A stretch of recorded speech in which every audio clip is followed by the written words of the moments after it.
The room went so quiet I could hear the ice melting in somebody's bourbon glass. "Young lady, are you aware he's married?" My father's voice wasn't loud.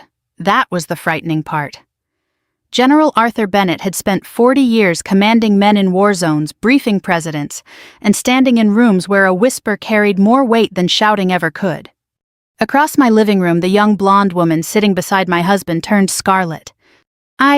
Ethan said they were basically separated." "That's interesting," my father replied calmly. My husband went pale. "Sir, I can explain." I stood near the fireplace, gripping the edge of the mantel so hard my wedding ring cut into my skin. Just 20 minutes earlier, I'd been upstairs changing into pearl earrings for what Ethan told me was a small dinner gathering with potential business clients. Then I walked downstairs and found another woman sitting at my dining table drinking wine from my crystal glasses. Not just sitting there comfortably, smiling, like she belonged there. And my husband of 32 years, had the nerve to introduce her as someone important to his future. At 60 years old, I thought I understood humiliation. Marriage teaches you compromises, aging teaches you disappointments. But nothing prepares you for standing in your own home while the man you built a life with parades another woman through your front door like you're already invisible. Especially after everything you sacrificed for him. Especially after all the years you stayed quiet so he could feel important. I should probably tell you that my husband Ethan had no idea who my father really was. That sounds impossible, doesn't it? But it's true. When Ethan met me in 1993, I was teaching history at a small private school outside Alexandria, Virginia. My father had already retired from the Air Force by then. My parents lived quietly on a horse farm in Middleburg. No security detail, no flashy wealth, no newspaper interviews. My father hated attention. He always said real accomplishment didn't need an audience. So Ethan assumed my parents were simply reserved older Virginians with military manners and modest money. I never corrected him. Not because I was ashamed, quite the opposite. I loved that my parents valued simplicity. My mother still clipped grocery coupons despite having more money than most people in our county. My father drove an old Ford pickup and spent Saturday mornings repairing fences himself. That was the world I grew up in. Quiet dignity. Service before appearance. Character before status. Unfortunately, Ethan slowly became a different man. When we were younger, he was warm and ambitious in a charming way. He sold commercial real estate around Northern Virginia and dreamed of building something meaningful. I admired that about him. Back then, he laughed easily. He loved old jazz records and Sunday drives through the Shenandoah Valley. But success changed him little by little. Or maybe it simply revealed who he already was. As the years passed, Ethan became obsessed with appearances. Bigger houses, better clubs, more influential friends. He started measuring human value by job titles and dinner invitations. And lately he'd become fascinated with politics. Especially powerful people. 3 months earlier, he started mentioning Senator Marcus Whitmore constantly. Apparently, Whitmore's daughter worked in nonprofit fundraising and had excellent Washington connections. That daughter was now sitting in my living room wearing a cream-colored dress and looking terrified of my father. Her name was Vanessa. She couldn't have been older than 35. Young enough to still believe charm could rescue her from consequences. Ethan wiped nervous sweat from his forehead. "General Bennett, I never intended for this to become disrespectful." My mother finally spoke from beside the doorway. "Bringing your mistress into your wife's home usually qualifies as disrespectful." Her tone was elegant and composed, which somehow made it worse. My mother, Eleanor Bennett, had mastered the art of polite devastation decades ago. Vanessa stood abruptly clutching her purse. "I think I should leave." "Yes," my mother said immediately. "I believe you should." Vanessa looked at Ethan, probably expecting him to defend her. He didn't. Cowardice ages a man quickly. In those few minutes, Ethan suddenly looked older than his 64 years. His shoulders slumped. His confidence vanished. The polished businessman who spent years lecturing waiters and bragging at country club dinners looked like a frightened teenager caught stealing. Vanessa hurried toward the front door. Before leaving, she glanced at me with genuine embarrassment. Oddly enough, I didn't hate her. Not really. Because standing there looking at Ethan, I realized something painful. This wasn't about Vanessa. There would always have been another Vanessa eventually. Another younger woman to impress. Another audience for his ego. The real betrayal had begun years ago when Ethan stopped valuing the life we built together. The front door closed softly behind her. Silence settled across the room again. My father looked at Ethan steadily. "You threatened my daughter tonight." Ethan blinked quickly. "Sir, You told her not to anger a senator." My father took one slow step forward. "Son, I buried pilots before you finished college. Do not mistake me for a man intimidated by politicians." I almost closed my eyes at that moment because I recognized the voice. Calm, controlled, dangerous. The command voice. I hadn't heard it in years. Ethan swallowed hard. "Claire never told me." "No," my father interrupted. "She didn't. Because unlike some people, our family doesn't treat influence as decoration." My chest tightened unexpectedly. Even now, after walking into this disaster, my father wasn't bragging. He was defending values, defending me. That realization nearly broke me more than Ethan's betrayal. Because suddenly I understood how lonely I'd become inside my marriage. I used to make excuses for Ethan constantly. He's under stress. He didn't mean it that way. He's worried about retirement. But standing there that evening, I finally saw the truth clearly. A good man under pressure becomes tired. A selfish man under pressure reveals himself. My mother crossed the room and touched my arm gently. "Claire, sweetheart, when did you last eat?" Such a small question.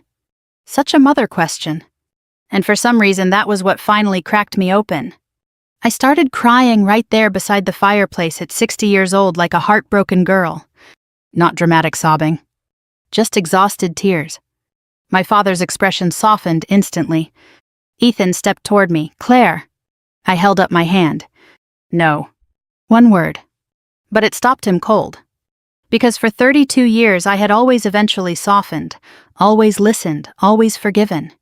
This time was different. I looked directly at my husband.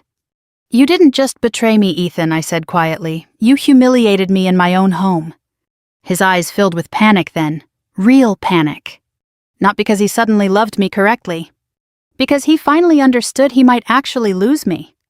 And deep down, men like Ethan always assume there will be one more chance.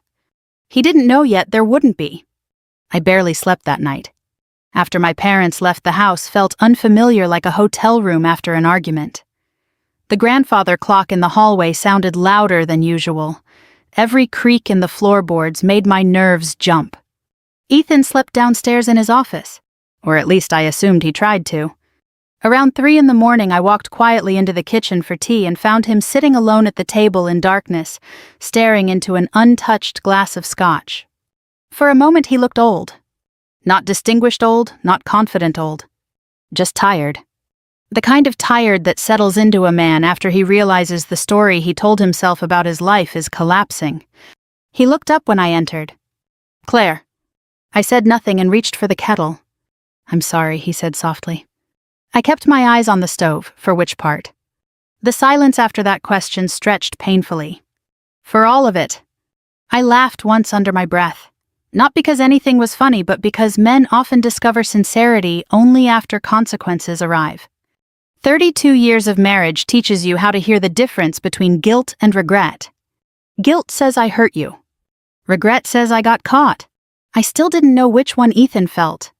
He rubbed both hands over his face. "You have every right to hate me." "I don't hate you." That surprised both of us. Because it was true. Hatred requires energy. What I felt was something colder, a deep disappointment that hollowed me out from the inside. I poured hot water into my mug carefully. "You know what hurts most?" I asked quietly. Ethan looked up. "You thought I'd tolerate it." His jaw tightened.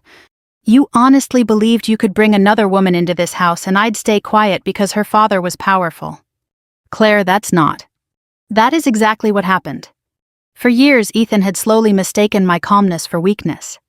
That realization hurt worse than the affair itself. When we were younger, Ethan used to admire my steadiness. He'd tell friends I could stay calm through anything. During hard years, his business failures in the early 2000s, my mother's cancer, scare the death of his older brother, I was the one who held our life together quietly. But somewhere along the line, my steadiness stopped looking like strength to him. It started looking like surrender. "I never meant to humiliate you," he whispered. I turned toward him finally. "Well, you did. Simple truth sounds heavier after midnight." He looked down again. "You don't understand how things got out of hand." I almost answered sharply. Instead, I sat across from him with my tea between my hands. "No," I said calmly, "I think I finally do." Outside the kitchen window, rain tapped softly against the glass. Northern Virginia rain in late October always carried a certain loneliness with it.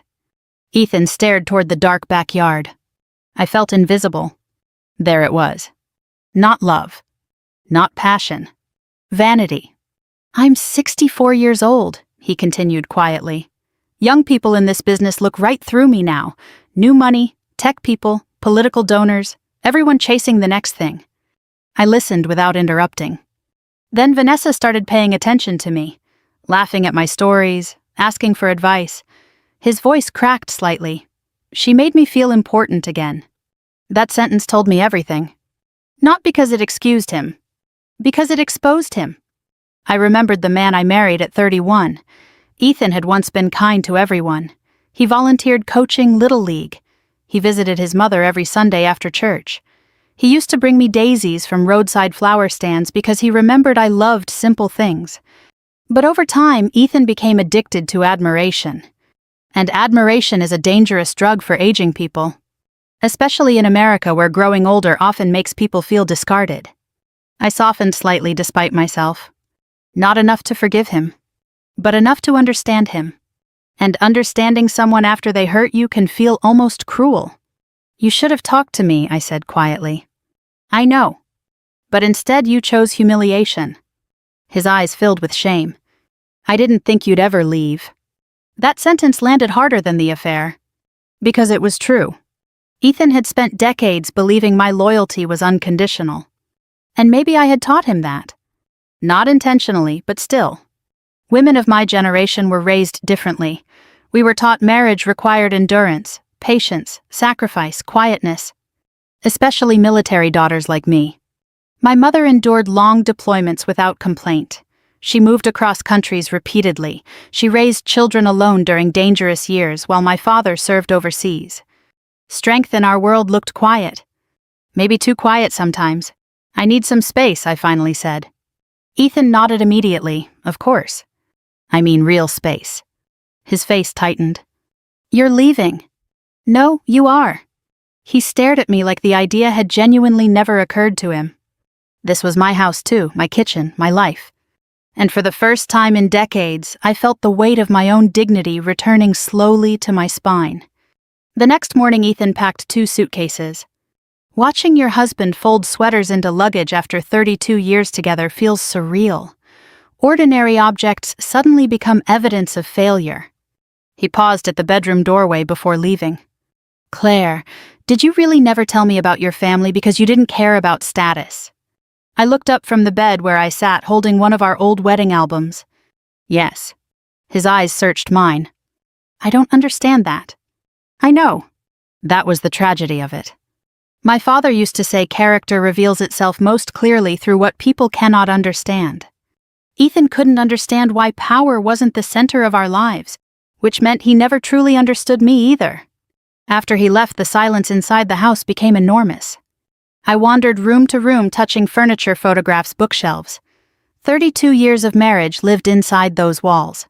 Family vacations. Christmas mornings. Dinner parties. Arguments. Recoveries. Promises. I stopped in front of our wedding portrait hanging in the hallway. We looked so young. So certain. For a brief moment, grief hit me so hard I had to sit down. Not grief for the man standing in my living room yesterday. Grief for the man I thought he used to be.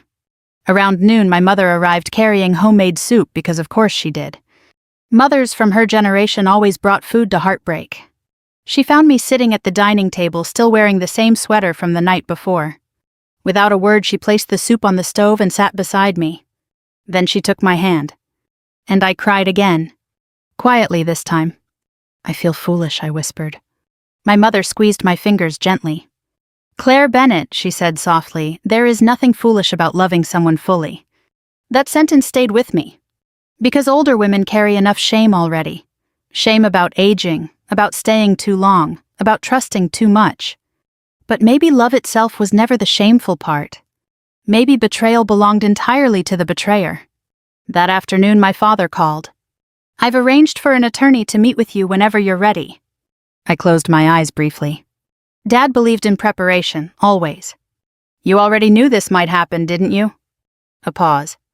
Then he answered honestly. "I knew Ethan was becoming the kind of man who valued appearances too much." That hurt because deep down I'd known it too. I just kept hoping love would correct it. But love doesn't change character. It only reveals it over time. 3 days after Ethan moved out, I met with the divorce attorney my father recommended. Her office sat in an old red brick building near Georgetown, elegant without trying too hard. The kind of place with polished wood floors, framed law degrees, and a receptionist who spoke softly enough to make everyone else lower their voices too. Her name was Diane Mercer. Late 60s, silver bob haircut, pearl earrings. Competence radiated off her like heat. "I knew your father years ago," she said as she poured coffee into thin white china cups, back when Washington still had adults in the room. That made me smile for the first time in days. Diane opened a thick folder in front of her. "Before we discuss strategy," she said carefully, "I need to ask you something important." I nodded. "Do you want revenge or do you want peace?" The question startled me.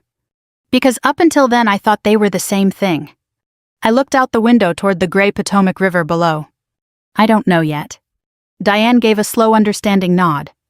"That's honest. Honest is good." Then she slid several financial documents across the desk toward me. I stared at them in confusion.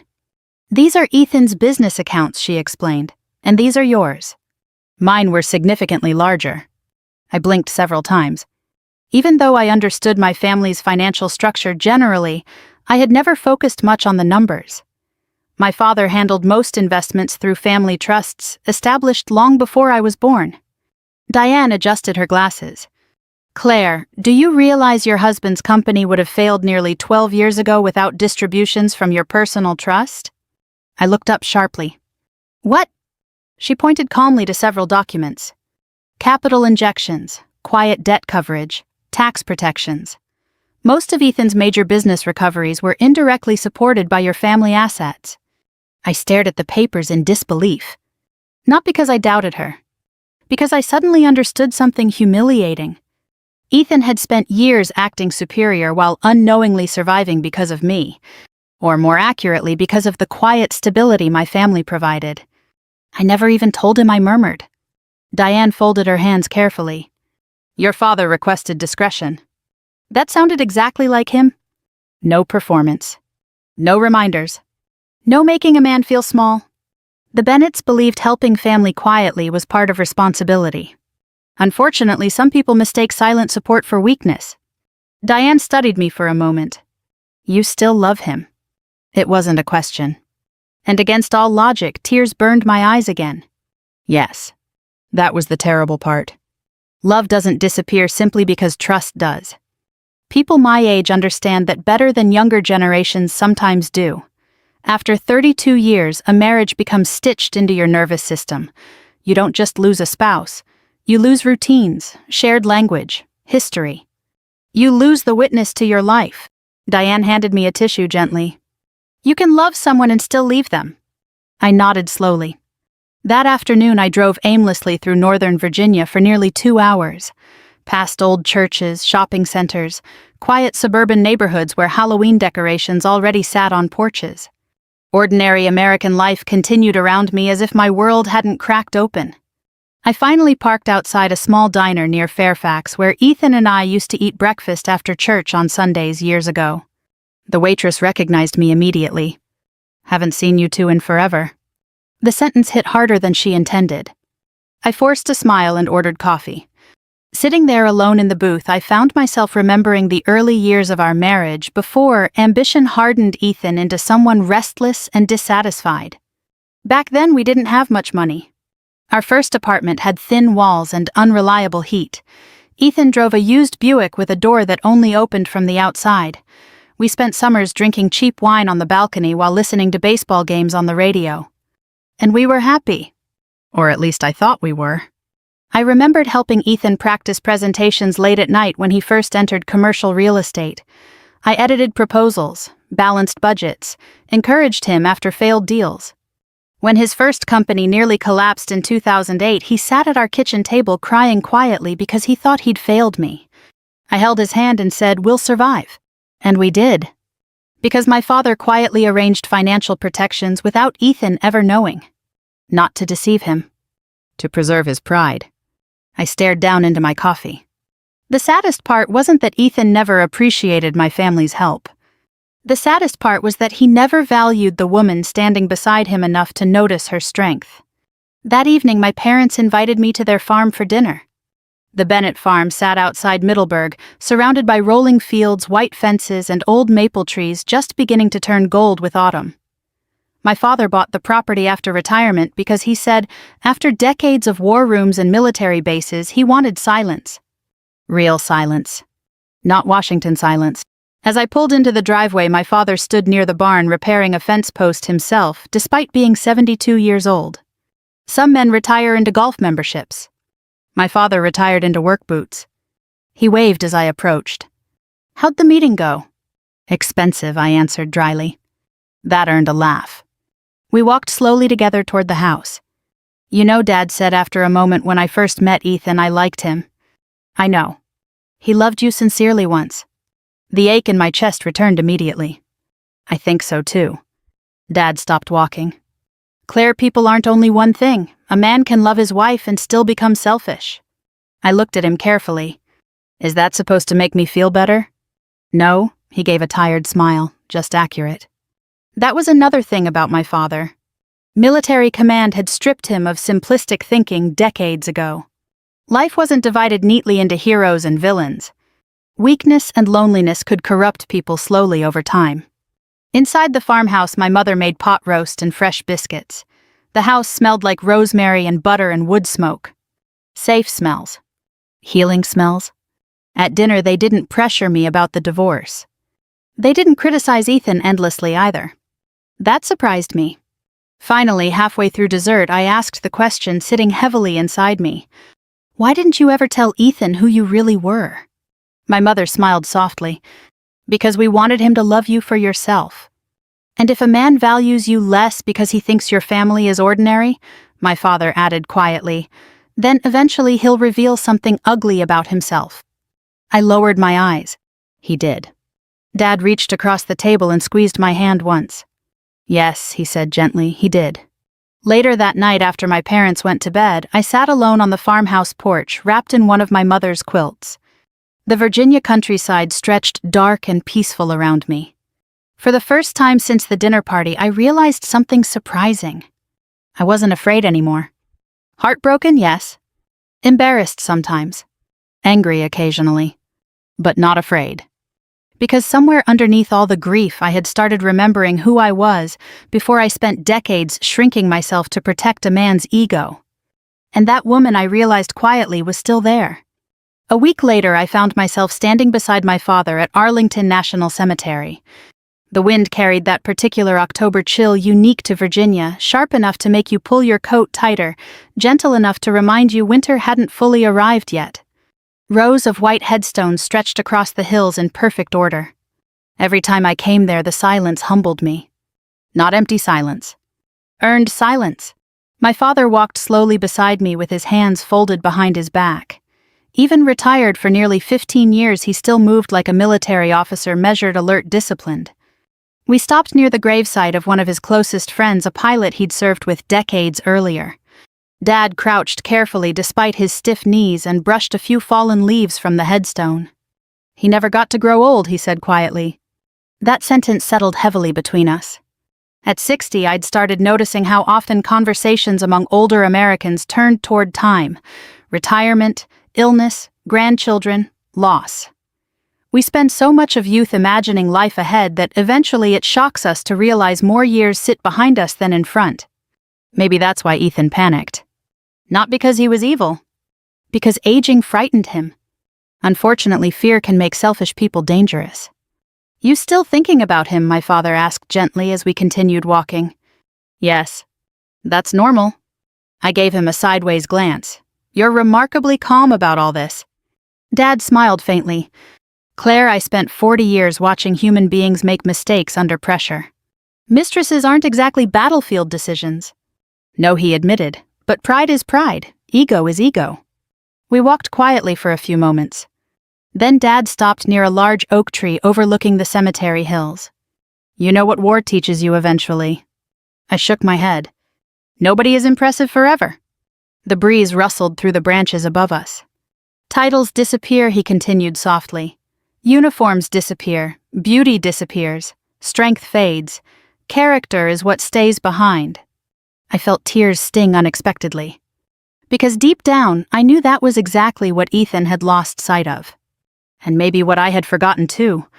That afternoon, I drove to the Veterans Hospital in Washington for the first time in years.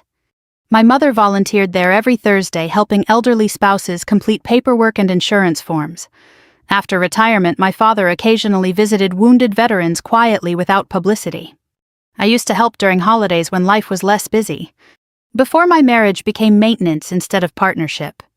The hospital smelled faintly of coffee disinfectant and old linoleum floors. Familiar somehow, honest. My mother greeted me warmly near the volunteer office. Oh good, she said immediately. Mrs. Talbot's hearing aid paperwork has become a nightmare. You're better at forms than I am. That made me laugh softly. And strangely, laughter felt unfamiliar now. Like using muscles I hadn't stretched in years. For the next few hours, I sat with elderly veterans and their families helping sort documents, insurance claims, transportation requests. Ordinary problems. Real problems. One man named Frank kept calling me young lady despite being only 15 years older than me. Another veteran showed me photographs of his grandchildren for 20 straight minutes while forgetting my name entirely. And somehow being around those people soothed something inside me. No performance. No social climbing. No pretending. Just human beings trying to carry life with dignity. Around 3 o'clock, a woman named Margaret sat beside me in the cafeteria. She looked to be in her 70s, sharp-eyed with short gray curls and a denim jacket covered in volunteer pins. You're Arthur Bennett's daughter, she said immediately. I nodded. He helped my husband years ago. Really? Margaret smiled warmly. My Harold came home from Vietnam carrying more ghosts than luggage.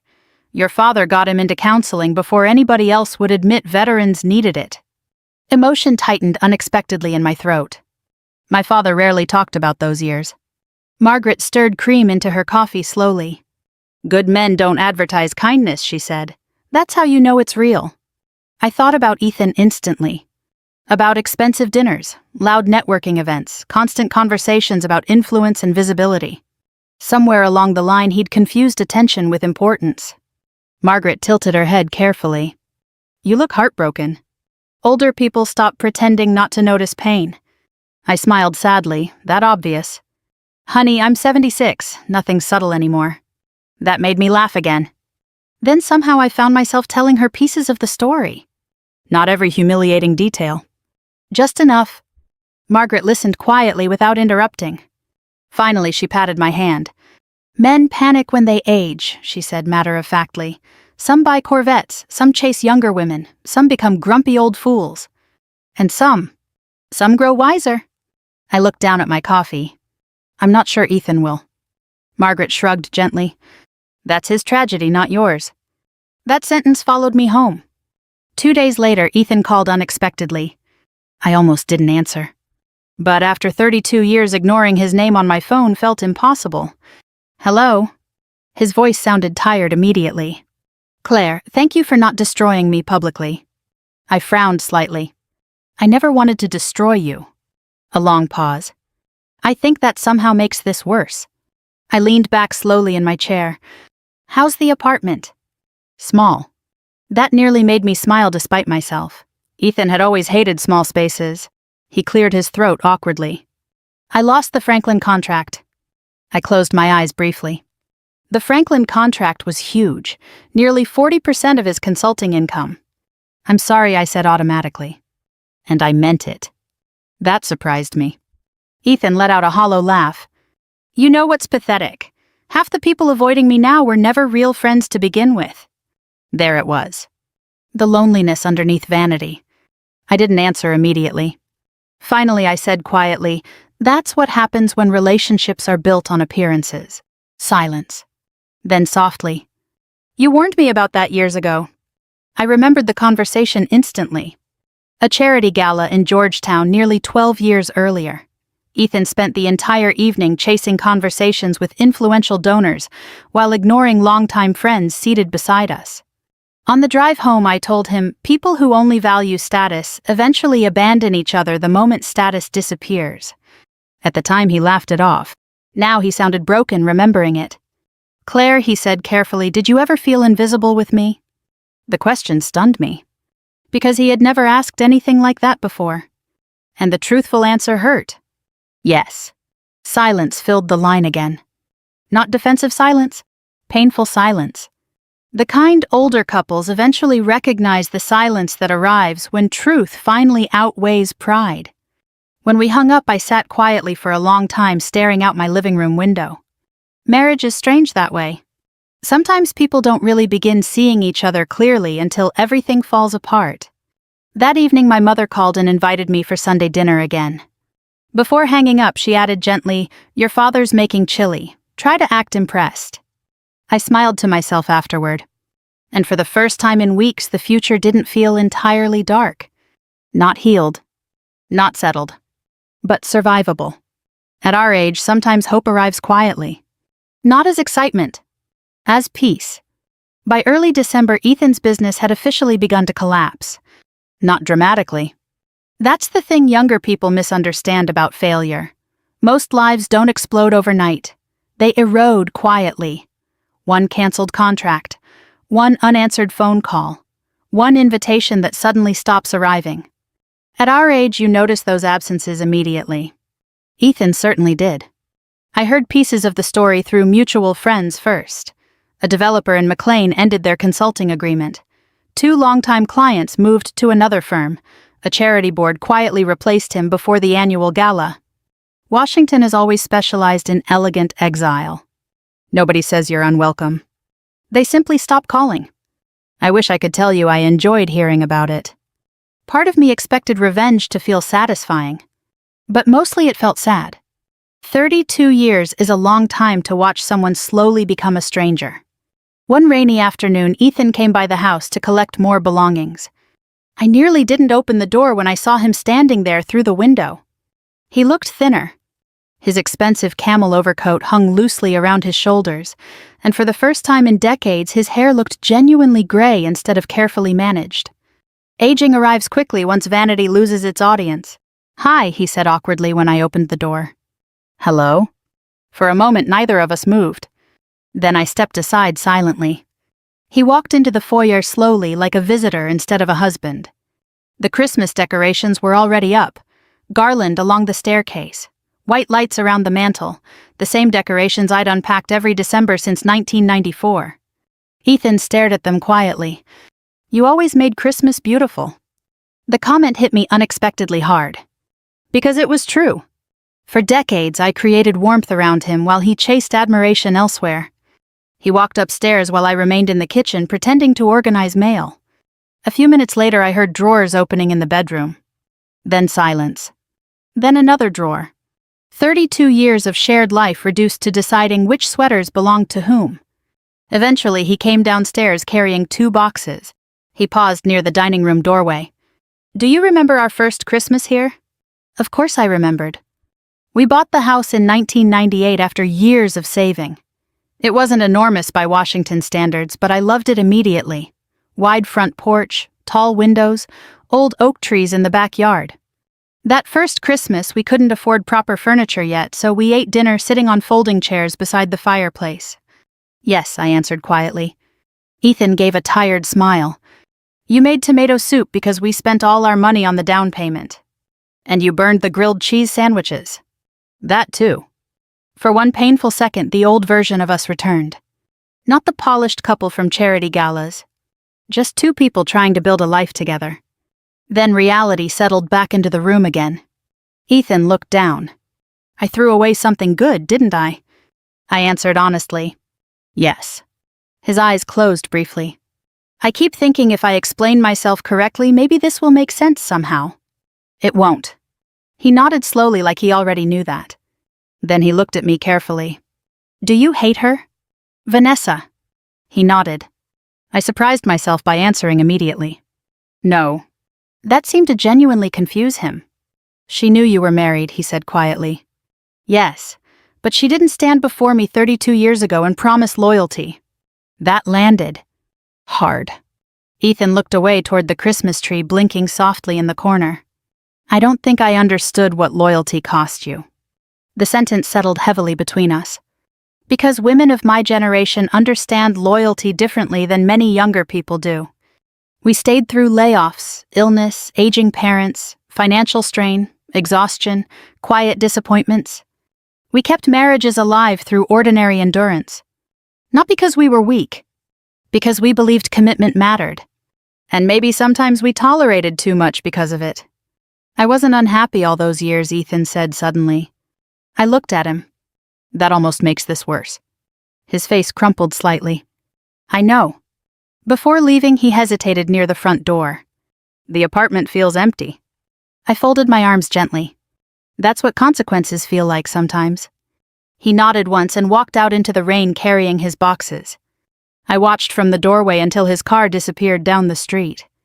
Then I closed the door and stood there crying quietly where he couldn't see me. Not because I wanted him back. Because grief doesn't disappear simply because betrayal exists. A week later, I finalized preliminary divorce agreements with Diane Mercer. We sat together in her office reviewing financial settlements. You're being extremely generous, Diane observed carefully. I don't need to punish him financially. She studied me over her glasses. You could. I know. And I could have. Legally, much of Ethan's lifestyle had depended indirectly on structures connected to my family's trusts and investments. But stripping him completely felt cruel. My father was surprised when I told him my decision later that evening. You owe him nothing, he said firmly. Maybe not. Dad looked at me carefully across the farmhouse kitchen table. Then why? I stared down at my coffee for a long moment before answering. Because I loved him once. The room grew quiet. My mother reached over and touched my hand softly. Mercy becomes easier once anger finishes burning. That doesn't mean forgiveness arrives quickly. Only that revenge eventually grows exhausting. A few days before Christmas, Ethan called again. This time his voice sounded different. Smaller somehow. I lost the apartment. I sat upright immediately. What happened? I can't afford it anymore. The words seemed painful for him to say aloud. A man who spent years projecting success now admitting financial instability. I found a smaller place in Arlington, he added quickly. It's temporary. I leaned back slowly. Do you need help moving? The question slipped out before I could stop it. Long silence. Then very quietly. Why are you still kind to me? I looked out the window toward falling snow beginning to cover the backyard. Because despite everything, kindness still felt more natural to me than cruelty. Because being cruel won't heal me, I answered honestly. He made a sound that almost resembled breaking. That Christmas Eve, I spent the evening at my parents' farmhouse. The house glowed warmly against the cold Virginia night. My mother baked pecan pie while old Nat King Cole records played softly in the background. My father fell asleep in his armchair halfway through a football game. Ordinary things. Comforting things. At one point, I stood alone by the window watching snow drift across the fields. And suddenly I realized something important. For months I'd been thinking of my life as something destroyed. But maybe it wasn't destroyed. Maybe it was simply changing shape. Painfully. Unexpectedly. But not hopelessly. At 60 years old, that realization felt strangely liberating. Because there's still life after heartbreak. Still purpose after disappointment. Still peace waiting somewhere beyond humiliation. You just have to survive long enough to reach it.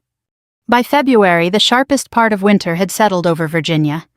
The trees outside my bedroom window stood bare and skeletal against pale morning skies, and the quiet after snowfall seemed to soften everything, even grief.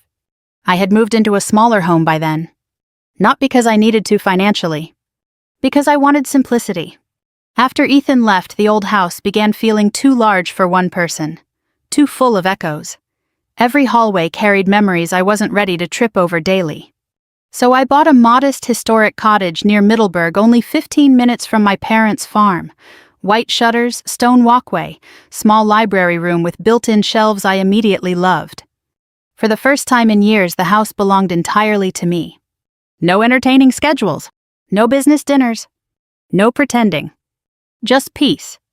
Most mornings I drank coffee beside the kitchen window while watching birds gather near the feeder outside. It sounds small, but after decades of tension I'd barely acknowledged, quiet became a kind of medicine. On Tuesdays and Thursdays I volunteered at the Veterans Center with my mother. That's where I met Daniel Harper. The first thing I noticed about Daniel was his voice. Calm voices matter when you get older. He spoke slowly, thoughtfully, without the exhausting performance so many people carry now. A retired Navy physician in his late 60s, Daniel volunteered twice a week helping elderly veterans navigate medical paperwork and transportation issues. The second thing I noticed was that he listened fully when people spoke. That quality has become rare. We met over a broken coffee machine in the volunteer lounge. "It only works if you threaten it first," he told me solemnly while smacking the side lightly. To my surprise, the machine sputtered back to life immediately. I laughed. Years of medical training. Navy medicine, he corrected. We learned improvisation. His smile was warm but unassuming. No flashy charm. No effort to impress. And after everything with Ethan, that steadiness felt unexpectedly comforting. Over the following weeks, Daniel and I developed an easy friendship. We ate lunch together sometimes in the hospital cafeteria, talking mostly about ordinary things. Books. Music. Adult children leaving home. The strange invisibility that comes with aging in America. Daniel had been widowed 6 years earlier after nearly 40 years of marriage. She hated hospitals, he told me once with amused sadness, which was inconvenient considering she married a doctor. I smiled softly. "Were you happy?" "With her?" He nodded slowly. "Yes, not every day, but overall yes." That answer stayed with me because it sounded honest. Not romanticized. Real. Older people understand happiness differently. We stop expecting constant excitement. We begin valuing consistency, safety, companionship. Peace becomes more attractive than passion eventually. One afternoon after volunteering, Daniel and I walked slowly through downtown Middleburg, carrying cups of coffee while snow melted along the sidewalks. "You seem lighter lately," he observed gently. I looked at him carefully. "I think I'm finally breathing normally again." He nodded like he understood exactly what I meant. "Long marriages can become heavy," he said quietly, "even good ones." I appreciated that he didn't immediately criticize Ethan. Most people wanted villains and victims because simple stories feel easier to process. But real marriages rarely collapse from one moment alone. Sometimes they erode slowly under unspoken disappointments. Meanwhile, Ethan had started seeing a therapist. I learned that accidentally during one of our occasional phone calls regarding financial paperwork. "I almost walked out after 10 minutes, he admitted awkwardly. I nearly smiled imagining it. Ethan hated vulnerability. "What changed your mind?" The line stayed quiet briefly. The therapist asked me why I needed strangers to admire me so badly. That sounded uncomfortably accurate. And apparently the answer takes 50-minute sessions to explain. For the first time in months, I heard genuine self-awareness in his voice. Not excuses. Not blame. Reflection. Healing often begins with humiliation, unfortunately. Especially for proud people. Around that same time, Ethan reconnected with his younger brother Michael after nearly 7 years of estrangement.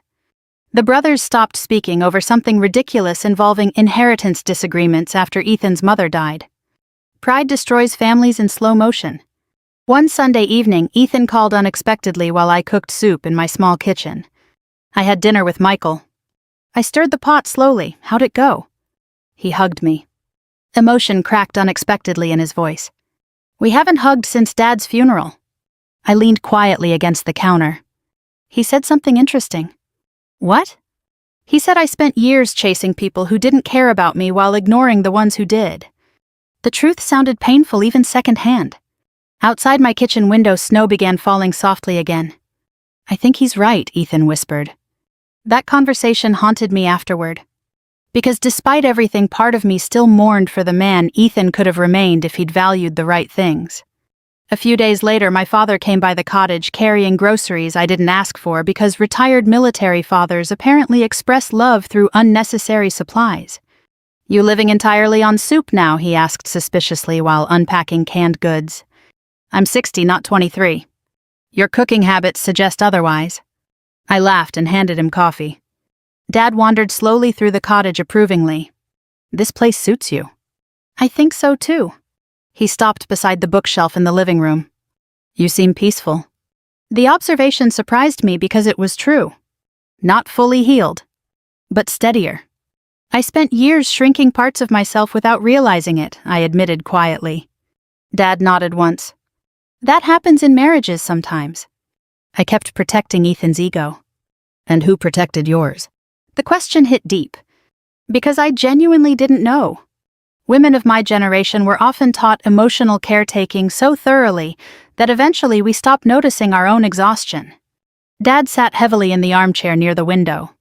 "You know why your mother and I survived all these years?" I smiled faintly, fear. "That too." Then his expression softened warmly. "But mostly because neither of us needed the world to constantly prove our value." That was the difference. My parents built their marriage around partnership. Ethan built much of his identity around validation. And validation disappears quickly with age. That evening after Dad left, I sat quietly by the fireplace thinking about the strange shape life had taken. 6 months earlier, I believed my marriage defined me completely. Now I was learning something unexpected. There could still be joy after betrayal. Still friendship. Still meaning. Still mornings filled with peace instead of anxiety. At 60 years old, I had assumed most major transformations were behind me. Instead, life quietly handed me another beginning. And for the first time in a very long while, I wasn't afraid of the future anymore. 1 year after Ethan brought Vanessa into my home, autumn returned to Virginia.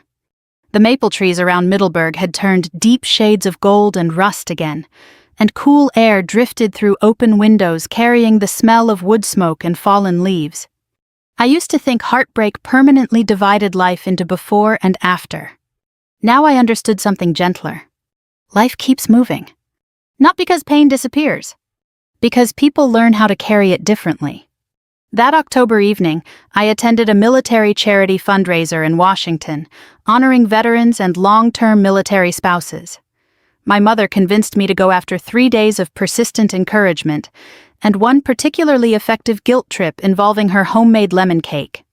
Daniel attended with me. Not as some dramatic late-life romance. Just quietly. Comfortably.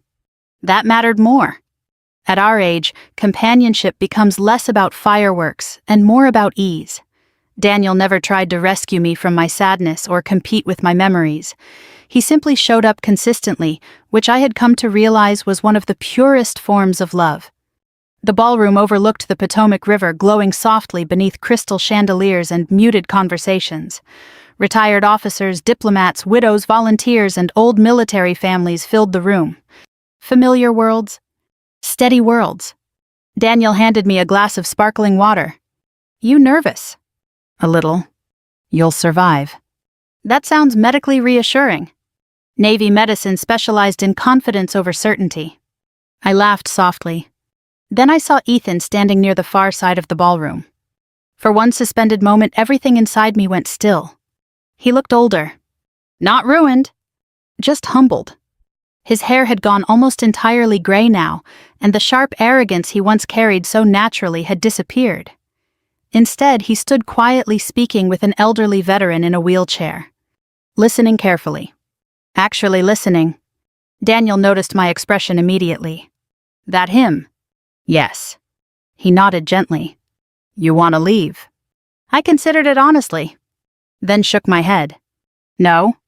Because healing eventually means reclaiming spaces that once hurt you, not avoiding them forever. About 20 minutes later, Ethan approached carefully. "Claire." "Hello, Ethan." His eyes shifted politely toward Daniel. "Good evening." Daniel extended his hand immediately. "Daniel Harper." "Ethan Collins." The men shook hands calmly. No hostility. No territorial tension. Just two older men understanding life had already humbled both of them in different ways. "I'll go rescue your mother from political conversations," Daniel told me quietly before stepping away. God, I appreciated that man. Ethan watched him go. "He seems kind." "He is." For a moment we stood together awkwardly beside the ballroom windows overlooking the river. Then Ethan exhaled slowly. "I almost didn't come tonight." "Why did you?" He looked down briefly. "I volunteer with a veterans housing program now. They invited me." I nodded softly. I heard. Over the past several months, Ethan had begun working with struggling veterans through a community outreach organization. At first, I assumed guilt drove him there. Maybe it did. But sometimes people begin changing for imperfect reasons and still become better. "I owe you an apology," he said quietly. I folded my hands together patiently. A real one this time. The honesty in that sentence immediately caught my attention. No excuses. No self-pity. Just accountability. Ethan swallowed hard. "What I did to you was cruel, not just selfish. Cruel." Emotion flickered across his face. I humiliated the person who loved me most because I was terrified of getting older and becoming irrelevant. I stayed silent. Not to punish him. To let him continue. I spent years needing strangers to admire me because somewhere along the line I stopped respecting myself. His voice lowered further. "And instead of facing that, honestly, I hurt you." There it was. The truth at last. Simple. Uncomfortable. Real. The ballroom noise softened around us as if distance suddenly separated us from everyone else. "I don't expect forgiveness," he added quickly. I looked at him carefully then. Really looked. And for the first time in years I saw no performance left in him. Just an aging man finally confronting himself honestly. Something inside me loosened quietly. Not romantic love? That chapter had ended. But bitterness. The heavy bitterness I'd carried for so long. "I forgive you," I said softly. His eyes filled immediately. Not dramatic tears. Just grief. Relief. Humility. "Thank you," he whispered. I surprised myself by smiling faintly. "Forgiveness isn't permission, Ethan." "I know. It's just freedom." He nodded slowly like someone memorizing the sentence. A few minutes later my father approached us. Even retired generals remain impossible to ignore in crowded rooms. Dad still carried authority naturally despite his age and stiffening knees. Ethan straightened immediately out of instinct. Dad studied him quietly for several seconds. Then he spoke. "A man is measured by what he does after failure." Simple words. But my father always preferred truth without decoration. Ethan nodded carefully. "I'm trying, sir." Dad's expression softened almost imperceptibly. "That matters." And just like that, the war between them quietly ended. Not through dramatic reconciliation. Through maturity. Through time. Through acceptance that flawed people can still choose dignity afterward. Later that evening, Daniel drove me home through dark Virginia roads lined with glowing porch lights and autumn trees. "You okay?" he asked gently. I looked out the passenger window for a moment before answering. Yes. And I meant it. For the first time since my marriage collapsed, the story no longer felt unfinished. A week later, my parents invited everyone to the farmhouse for Sunday dinner. Not Ethan. Just family. My mother made roast chicken while my father complained about football rankings with the seriousness of international diplomacy. Daniel helped me wash dishes afterward while jazz music played softly through the kitchen. At one point, I glanced through the window toward the porch. My parents sat side by side beneath wool blankets watching the sunset over the fields. Their hands rested together naturally after nearly 50 years of marriage. No performance. No audience. Just loyalty weathered into tenderness over time. And suddenly I understood something that had taken me 60 years to fully learn. Real strength isn't loud. It isn't political influence or money or social status. It's the quiet courage to remain decent in a world constantly tempting people toward selfishness. It's choosing loyalty when nobody applauds for it. It's surviving disappointment without becoming bitter. It's allowing yourself to begin again after humiliation. Even late in life. Especially late in life. So, if you're listening to this story tonight, carrying heartbreak, regret, or disappointment of your own, I hope you remember something important. The people who appear quietest are often carrying the strongest foundations. And sometimes losing the life you expected becomes the first step toward finding peace you never thought possible. If this story touched you in some way, share it with someone who may need the reminder that dignity, kindness, and second chances still matter. And if you'd like more stories about resilience, family, and finding hope later in life, I'd be honored for you to stay a while longer.